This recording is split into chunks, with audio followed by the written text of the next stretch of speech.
just to talk about the topic for tonight, tapping into your intuitive powers. And people often ask me, how did you get into this? And they think, wow, this is really like, it's such a wild path that you're on. Like, how did you find your path? And I'm like, it found me. Like, it's like, how could I not have gotten on this path? But it still sometimes surprises me. Like, pull into the driveway and I'm like, I'm a professional psychic. Like, how did this happen?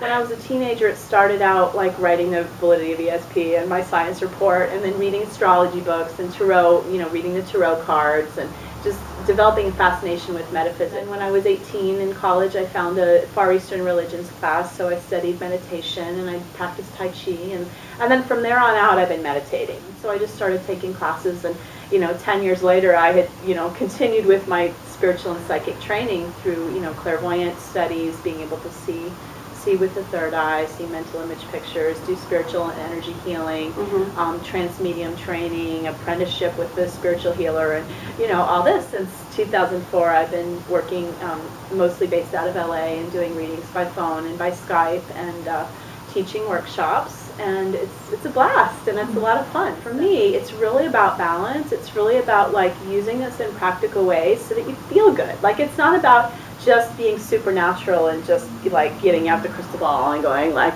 oh, I see this, I see this catastrophe in your future. Like, who wants that? Like, so it's not about that for me. It's really about empowering people. And so, in addition to teaching you how to tune in, I also teach you how to balance it in your life, because that's what I needed. That's what I learned, based on kind of already being psychic and then having to figure it out after the fact. Right. So now it's like learning how to use the abilities rather than letting them use me, because in a sense they were kind of running a show, and I wasn't, like you said before, one person in class said, she didn't want to say control, but it's like, I think of it like managing. Like, now I've learned, for the most part, and I'm still human and I still sometimes get thrown off guard, but for the most part I've learned how to manage my abilities, so I can turn it on when I want it on, and I can turn it off when I want it off. So sometimes I'll do a talk, and some people like in the front row, I can tell they're like nervous, they're like, oh, what does she see?